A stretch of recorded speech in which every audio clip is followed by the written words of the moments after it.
అందరికీ నమస్కారం. నా పేరు కె వ్యోమనాథ శాస్త్రి. నేను జిల్లా పరిషత్ ఉన్నత పాఠశాల మూలపాడులో 7th క్లాస్ చదువుతున్నాను. మాది విజయవాడ, కృష్ణా డిస్ట్రిక్ట్. ఇప్పుడు నేను ఎన్ కస్తూరి గారు రచించిన చిన్న కథ అనే పుస్తకంలో నుంచి దేవుడే దిక్కు అనే కథ మీకు ఇప్పుడు చెప్పబోతున్నాను. అనగనగా ఒక ఊరిలో ఒక తల్లి కొడుకులు ఉండేవారు. కొడుకు పుట్టగానే తండ్రి మరణిస్తారు. వారికి జీవించడానికి జీవనాధారం లేదు. తల్లి కష్టపడుతూ వాళ్ళ అబ్బాయిని చదివించుకుంటూ ఉండేది.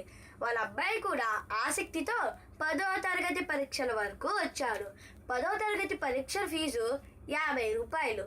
వాళ్ళ అమ్మ దగ్గరకు వెళ్ళి, అమ్మ 10వ తరగతి పరీక్ష ఫీజు కట్టాలి అని అంటాడు. వాళ్ళమ్మ సంపాదించేది ఒక పూట తినడానికే సరిపోయేది. ఇంకెలా కట్టాలి అని అనుకుంటూ వాళ్ళ హెడ్ మినిస్టర్ దగ్గరకు వెళ్ళి తన పరిస్థితిని చెప్పుకుంటుంది.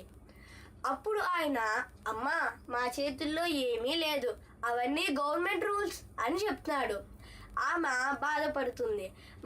నా బిడ్డ భవిష్యత్తు ఈ 10వ తరగతి పరీక్ష మీదే ఉంది అని బాధపడుతూ ఏడుస్తూ ఉంటుంది. ఇంతలో వాళ్ళ అబ్బాయి వస్తాడు. అమ్మ ఎందుకు ఏడుస్తున్నావు అని అడుగుతాడు. ఏమీ లేదు, ఫస్ట్ ముందు నువ్వు వచ్చి భోజనం తిను, తర్వాత మాట్లాడుకుందాం అని అంటుంది. తను మారం చేస్తాడు. అప్పుడు ఇంక నిన్ను చదివించే ఓపిక నాకు లేదు నాయనా, నువ్వు రేపటి నుంచి నాతో పాటు పనికి రావాలి అని నేను బాధపడుతున్నాను అని చెప్తుంది. ఎందుకు బాధపడతావు? నేను పరీక్ష రాస్తాను, పరీక్ష ఫీజు కడతాను అని అంటాడు. ఎలా కడతావు నువ్వు అని అంటుంది. నువ్వు ఎవరి దగ్గరైనా అప్పు చెయ్యి, నా పరీక్ష అయిపోయిన తర్వాత కూలి పనికి వెళ్ళి నేను ఈ అప్పుని తీర్చేస్తాను అని అంటాడు. మనకి ఎవరు అప్పిస్తారమ్మా? మన లాంటి వారికి ఆ దేవుడే దిక్కు అని చెప్తుంది.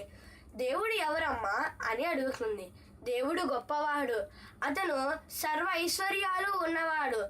అమ్మా దేవుడు ఎక్కడ ఉంటాడో చెప్పు, నేను ఆయన కాళ్ళ మీద పడి అయినా డబ్బులు తెచ్చి నా పరీక్ష ఫీజు కడతాను అని చెప్తాడు.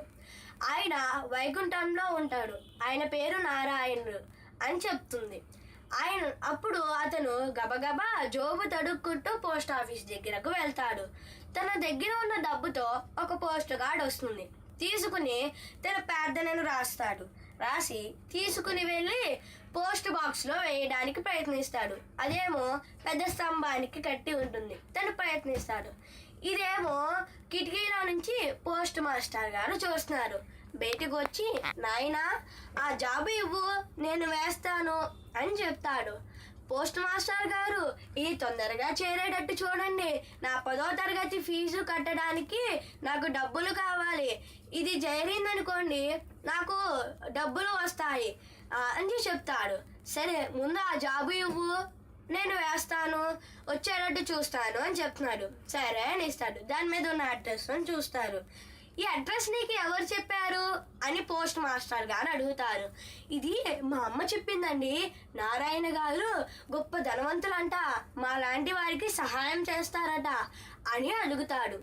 సరే నువ్వు ఎల్లుండి పొద్దున 9 గంటలకు రా, నేను డబ్బులు నీకు ఇస్తాను అని చెప్తాడు. సరే అని ఇంటికి వెళ్ళి, అమ్మ నేను పరీక్ష రాసేస్తాను, పరీక్ష ఫీజు కట్టేస్తాను అని అంటున్నాడు. ఇంక వాళ్ళమ్మ ఏమీ అనలేక చిరునవ్వి నవ్వి ఇంటిలోకి వెళ్ళిపోతుంది. మళ్ళీ మరునాడు పొద్దున్నే చెప్పినట్టు 9 గంటలకు వెళ్ళి అడుగుతాడు. పోస్ట్ మాస్టర్ గారు, నేను 10 గంటలకే పరీక్ష ఫీజు కట్టాలి, అక్కడి నుంచి ఏమైనా డబ్బులు వచ్చాయా అని అడుగుతాడు.